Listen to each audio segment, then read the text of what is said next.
Let me ask you a question, Chris. Would you be surprised if I told you that the Navy has credited you with over 160 kills?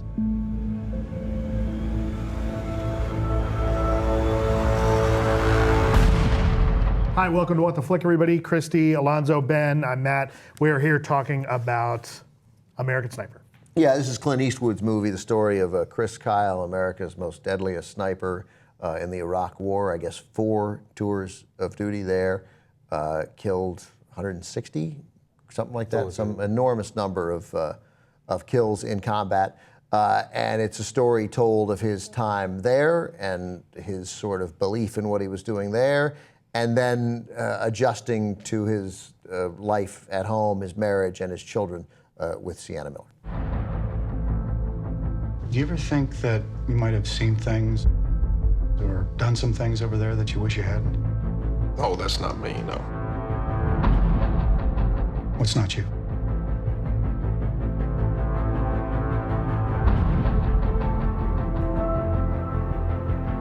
I don't tell you enough. I'm so proud of you. You're such a great father. So you're not worried about what might happen?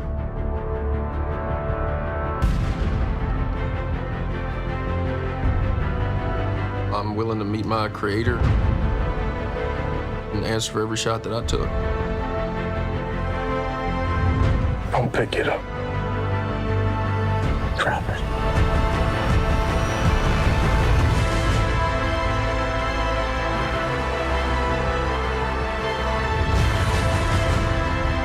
The thing that haunts me are all the guys that I couldn't save. Hey! Tend to my daughter, please, right now! I'm ready. Oh, my God! I'm ready to come home. I think this is probably Clint Eastwood's best film since Letters from Iwo Jima. But having said that, he's made some crappy stuff. I was going to say, better than Jersey Boys? Better than Invictus? Wait, what was was Letters from Iwo Jima The Japanese side. one? Yeah, the Japanese right. side was great. That was What was great. the other one called? Flags of Our Fathers. And those are both the same. Those are 2006, those came out. So you think this is better than... No, I think this is better than what? Better than the... Like Gran Torino? Gran Torino? Yes, that was terrible with the Mongs. They were so awkward. You're mistaken. Gran Torino was awesome. Yes, no, and that was his his highest grossing film ever, but it's not good. And the Monks, those kids were bad. Don't get me wrong. The acting was atrocious from those kids, but at least the male one, the daughter, was better. This movie is of a piece, I think, with the Flags of Our Fathers and Letters from Iwo Jima. It's a movie about people whose job happens to be soldiering. Right. You know, and it's not about the war or the grander idea of, is this a good war or a bad war? Should we be doing it? It's just about the day-to-day. This is what I do, and this is what they have to suffer through, which is a problem for me because I feel like we're not far enough out of the disastrous Iraq conflict to make movies that don't have a point of view about it. Not at all. it does. Well, exactly. Yeah, right. I think it does. I think it's anti-war but pro-military. I feel like he celebrates what the dedication of this man and his skill and his bravery and his dedication. Did I say dedication twice? I'm dedicated to this word, but it also shows the toll that it takes on him, you know, being gone, being away from his family. Sure, but any war would have the personal toll of being away from his family and stuff. But it steadfastly never wants to acknowledge that, oh, perhaps this war was complete bullshit. I don't think like that never ever He does comes not up. take a stand on that in particular, but does not shy away from the I don't think you're being, I can't believe I'm going to take this point of view, but I think it's not being quite fair because there are really 2 moments where I think you look at him as, oh man, he's wrong.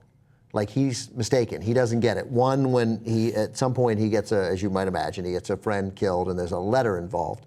And his wife is moved by the letter read at the funeral and he's like, oh man, that guy lost it. He was dead when he wrote that letter. Like, because he'd written it before, like that meant he didn't believe it. And you're like, no, that's a guy conflicted by this who wasn't sure. He also has a conversation with one of his closest friends about, you know, they're going out on some mission and the friend's like, why are we doing this? Like, what's the point of this mission now? As always, you think when we hear about, oh, we killed Al-Qaeda's number 2, we killed this specific warlord, and you're like, okay, and then there'll be another warlord, and how many guys do we risk, and how much damage do we do to our credibility in this region, and how much have we undermined the intent of whatever our actual foreign policy is in there with this, when we killed the sixth most evil guy in the world, right? So, and I thought his friend questions him on that, and I liked both those scenes, and I thought they were telling because I think what was clear there was there's a weirdness to Bradley Cooper, to the character, brilliantly acted, where you see like, oh no, this guy's wrong. Like you feel for him, but he's wrong, and he is determined, which was true of the real Chris Kyle too. He was determined to believe that no matter what, you couldn't possibly have asked me to murder 160 people and shoot them, arguably, and hear me out on this, cowardly. I get the role that snipers have. They had snipers. You got to protect your guys, but killing them from a distance, shooting them conveniently from a distance. And so you can't tell me that I had to kill more than 150 people for my country safely from a distance, and now you're going to tell me that it wasn't worth it?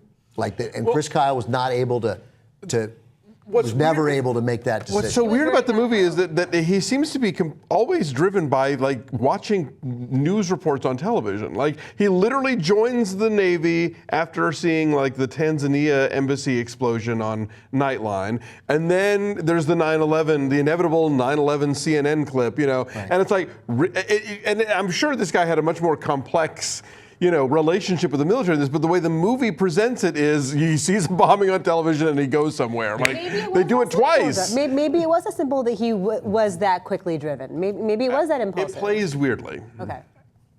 I'm conflicted about this movie. So am I. Because, to your point about, the bravery of snipers, this movie, for what it's worth, does definitely go out of its way to show that Kyle wanted to be on the ground. Yes. And at some point he goes, because he wants to give some pointers to some of the Marines. Because he's been watching guys Because he's go been indoors watching and them, see right. it. And Yeah. he wants to be there on the ground. And the movie goes to great lengths to show him arguing with his superiors about hanging back versus going down there. Right. Right. And in fact, his spotter at one point, he says, well, then if you're not going to come with me, I don't want to see you ever again. Right.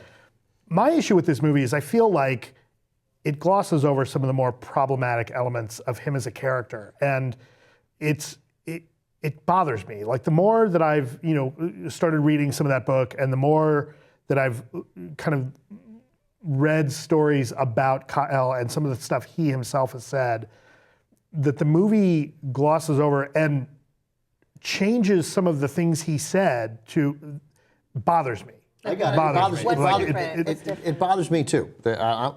I'm with you, but yeah, I mean, there's a particular scene where somebody asks him, there's one of the officers says something to him to the effect of, "Oh, that guy you killed, his wife said that he was carrying a Koran," and he said, "No, that was a bomb.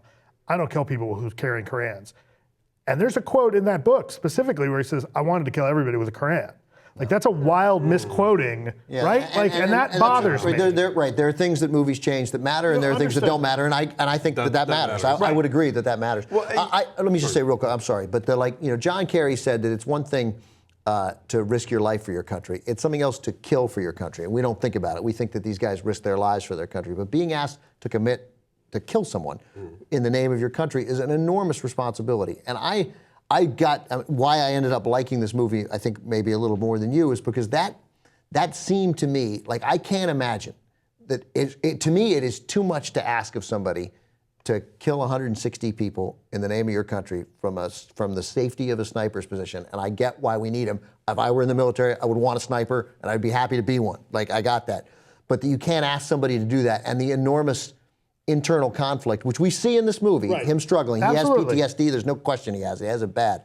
And then asking them to then, as many other soldiers did, to realize that there may be a pointlessness to that. And that strikes me as, I don't know, that's my forgiveness. Chris Kyle doesn't need me, his family doesn't need me to forgive him, but that's my way of saying, I can't ask somebody to kill and then say, oh, you know what? I guess maybe I don't need to be here. And the movie goes, the other thing the movie does really well is it talks about he sees it as protecting other people. He was. Right? It is, he absolutely, it is protecting other people, but that's his moral code behind, and that's what saves him.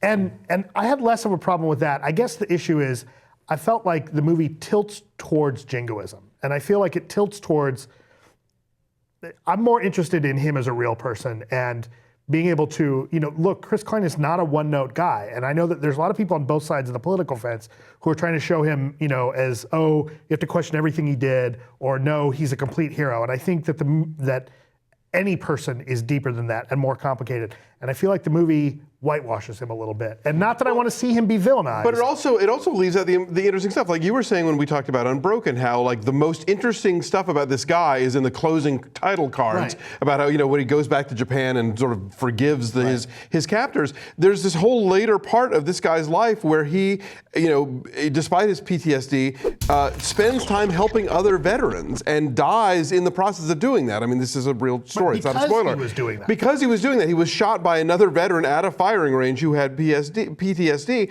and the movie skims over that so quickly. Like, there's literally this quick little montage of him hanging out with other soldiers, and suddenly Sienna Miller's like, "Oh, you're so much better now," and it's like that was so head-spinningly fast. That was abrupt. It's like either don't do it at all, or spend the time on it, because that's a fascinating facet of this guy's very complicated life that the movie just zips through very quickly. Promise the last thing else. Let me just say this. I'll shut up. Yes. I promise. No, But to Matt's point is that I thought that we get some of that complexity, because when he comes home and he sees a psychiatrist and they're like, you killed all these people, and is it like, when it obviously we know it bothers him, we've seen it bother him, and the degree to which he's like, no, I'm sorry, I'm not there helping my guys now. Sorry, I can't help them now. No. And I thought in all those conversations, I thought a reasonable viewer could see that and go, oh, Jesus, this poor son of a bitch. Like, he needs help and he doesn't know it. And he's so determined, he will not face it. See, that's where I differ with you, because I think the movie presents that as like, this guy's that badass, he doesn't need it. No, not at all. He's really messed up. He's clearly just doubting himself. There are moments. I think there are moments like that, but I think in broad strokes, the movie says, this is a guy who was, this was the guy who was a machine. This was the guy on the wall that we want on the wall, and let's celebrate him. And I think that, yes, it does show the cost. I think it doesn't necessarily, I think it's dishonest in a couple of places. Ultimately, I think it's a powerful, strong movie, but there's this undercurrent of dishonesty a little bit there that it just bothers me. I think Bradley Cooper's really good in it, though. He is, but I think he's better than you, because I think he presents that struggle better. But I hear you. And whenever the filmmaker that figures out a new way to shoot warfare in the Middle East is going to blow us all away, because I kind of feel like it's shot really well here, but there's moments where I thought, am I watching Homeland? I don't know. There's two scenes that I thought were as tense as anything that I've seen all year. And one is the scene with the guy with the drill is terrifying. And then the sandstorm scene. Right. Like the chaos of that sandstorm scene is terrifying. There's a lot more action in this film than you would ordinarily see in a Clint Eastwood film. Yeah. And it's well staged. It's a solid, well-made movie. Bradley Cooper's really great in it. Yeah, no, I'm giving it as high a score as I am, because the action sequences are so well put together, and because Cooper is so good. And the PTSD stuff I thought was well handled. I gave it a 7. Okay. I gave it a 7.1. I'm saying 7.5. 6. Okay, so our average is 6.9. So it's 71% on the tomato. We're right on it. And it comes out what? Christmas Day. Christmas Day in LA and New York. Okay, so it'll be New Peculiar Year's decision soon. to see on Christmas. Bye. Even for Jews. Bye.